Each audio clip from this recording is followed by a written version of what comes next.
তিথির সাথে ভয় করেছে আলবির মা আবার দিলে দিলে আমার মেয়েকে ভয় করেছে।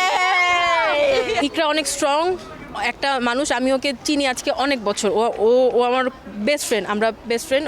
ও কখনো এগুলো করার কথা না, ও এরকমই না। ও বরং অনেক ডিপ্রেশনে থাকা মানুষকে ও নিজে কাউন্সিল করে করে করে করে নর্মাল লাইফে আনছে, এরকম অনেক আছে। সুইসাইড ও কোনো দিন করার কথা না। তিথি মেয়েটার নাম, তিথির সাথে ওর রিলেশনশিপ আছে আছে আছে নাই, এগুলো নিয়ে আজকে মোটামুটি 2-3 বছর যাবত এগুলো নিয়ে কথাবার্তা। তো ইকরা আগে থেকেই সন্দেহ করতো, বাট আলভি এটা প্রতিনিয়তই বলতো যে না আমরা জাস্ট কলিগ।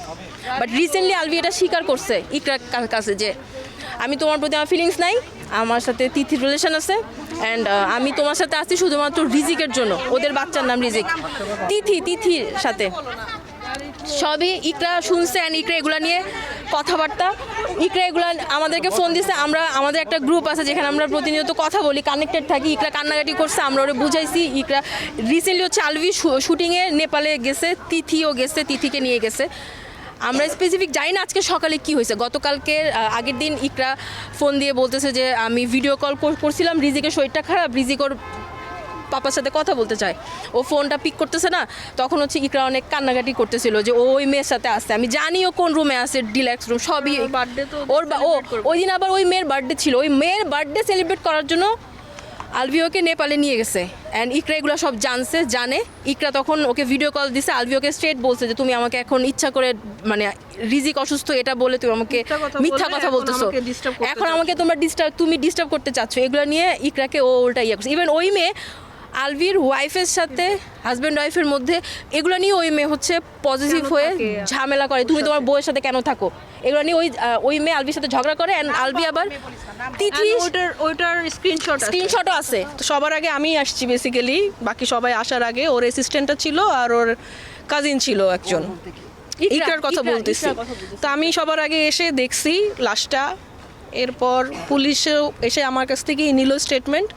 আমি তখন জিজ্ঞেস করলাম অ্যাসিস্ট্যান্টকে যে কখন হলো কি হলো, কারণ আমাদের সাথে 10টার দিকেও সকাল 10টায় চ্যাট হয়েছে মেসেঞ্জারে। নেপালে যাইতে চাইছিল, আর ওর হাতে প্রোগ্রামও আছে, ওর একটা প্রোগ্রামও ছিল আজকে ইফতার পার্টি, তো আমারও যাওয়ার কথা ছিল এখানে। তো যখন হচ্ছে কি ওর কাজিন প্রথমে আমাকে ফোন দিচ্ছে, দিয়ে বলতেছে কান্নাকাটি করে যে আপু তুমি কিছু জানো। তো আমার কথা হচ্ছে আমি তো যা দেখছি সকালবেলা ও ঠিকঠাক, হঠাৎ কি হবে। আমি ভাবছি হয়তো বা রাগের মাথায় হয় না অনেকে যেটা করে, ঘুমের ওষুধ খাচ্ছে, এর আগেও ঘুমের ওষুধও খেয়েছে, কিংবা রাগের মাথায় হাত কাটলো। আমি ভাবলাম যে হয়তো বা একটু পাগলাম টাগলাম করছে, হাত কাটছে, সেলাই টেলাই লাগবে, হাসপাতালে নিতে হবে। তো আমি অত সিরিয়াসলি নেই নাই। তো আমার কাছে ওর হচ্ছে গিয়ে দেবরের নাম্বার নাই, বাসার কারো নাম্বার ছিল না। তো আমি ওকে বললাম যে তুই একটু কন্ট্যাক্ট কর, কারণ আমিও হাসপাতালে তখন পেশেন্টদের নিয়ে একটু বিজি ছিলাম। পরে আমি দেবরকে ফোন করলাম। এরপরে ও যখন জানালো যে এরকম, তো আমার বেশিক্ষণ লাগে না বসুন্ধরা থেকে এখানে আসতে, 10-12 মিনিট লাগে। আমি সবার আগে এসে পৌঁছালাম। আমি ঢুকে তো ওর কাজিনের হাজব্যান্ড ছিল বেসিক্যালি, আমাকে দেখে বলতেছে আপু ভিতরে। তো আমি ভাবছি হয়তো বা এমার্জেন্সিতে শুয়ে আছে। আমি তখনও না, আমি আসলে প্রসেস করতে, কারণ ও খুব ও কিন্তু ডিফারেন্ট, ও খুব স্ট্রং। ও উল্টা মানুষজনকে, আমরা ডিপ্রেশনে থাকলে আমাদেরকে বুঝাইতো যে ডিপ্রেশনে থাকার কি আছে, একটাই জীবন, ও করবে এটা আনবিলিভেবল ছিল। তো আমি প্রথমে দেখলাম যে ও ঘুমাইলে যেরকম, ও তো সুন্দর, ও ঘুমাইলে যেরকম ওভাবে শুয়ে আছে। তো আমি অনেকক্ষণ ডাকলাম ইকরা ওঠ। আমি ওর পালস দেখলাম পালস নাই। তখন আই রিয়ালাইজ যে শি ইজ নো মোর। যাই হোক, তো এটা পরে আমি অ্যাসিস্ট্যান্টকে যখন জিজ্ঞেস করলাম, অ্যাসিস্ট্যান্ট, আমি মাঝখানে কিছু জানি না কি হয়েছে, অ্যাসিস্ট্যান্ট বললো যে ওকে আমি জিজ্ঞেস করছি যে তোমাকে কে জানাইছে, বলে আমি ঢুকতে অলরেডি ঝুলে গেছে। আমি তোমাকে কে জানাইছে, তুমি তো এমনি জানো নাই, নিশ্চয়ই ওকে কেউ জানাইছে, নাইলে ও পাশের রুম থেকে কীভাবে জানবে যে ঝুলে গেছে। তো বলতেছে আমাকে স্যার ফোন দিয়ে জানাইছে, আলভির কথা বলতেছে যে আমি বলছি কী জানাইছে, বলে স্যার ফোন দিয়ে আমাকে বলছে যে তোমার ম্যাডাম হচ্ছে পাগলামি করতেছে, তুমি তাড়াতাড়ি ওই রুমে যাও। তো আমরা যে হচ্ছে কি ওই রুমের দরজা লক ছিল, ডাম্বেল না কি দিয়ে দরজা ভেঙে, ততক্ষণে নাকি ফ্যানা টানা বের হয়ে গেছে। ওরা নিয়ে প্রথমে সাথে নিয়ে নাকি ওই মিরপুরে ইসলামিয়া হসপিটালে নিয়ে গেল। এই নিউজগুলো কিন্তু আমরা জানতাম না। এই যে মাঝখানে 2 ঘন্টা যে এত কিছু হয়েছে, যে ওইখানে ও এটা হয়েছে, ও হচ্ছে গিয়ে স্ট্যাঙ্গিং করলো, ওকে নিয়ে মিরপুর ইসলামিয়া হসপিটালে নিল, ওইখান থেকে ওরা রেফার করে দিয়েছে, যেহেতু পুলিশ কেস ওরা তো সরকারিতে রেফার করে। এই জিনিসটা আমি যখন জিজ্ঞেস করলাম যে তুমি কীভাবে জানলা, এখানে এত দূরে কেন আনলা, তখনও আস্তে আস্তে বললো, এর আগ পর্যন্ত এই টোটাল সিনারিওটা কেউ জানে না। পরে আমি বুঝলাম যে ও আসলে বেসিক্যালি ওর হাজব্যান্ডের সাথে কথা বলতেছিল ফোনে কথা বলা অবস্থায় নিশ্চয়ই এরকম কিছু করতেছিল, এই জন্যই আলভি Video ফোন করা দিয়ে হচ্ছিল। ওর অ্যাসিস্ট্যান্টকে বলছে যে তাড়াতাড়ি ওই রুমে যেয়ে দেখতে।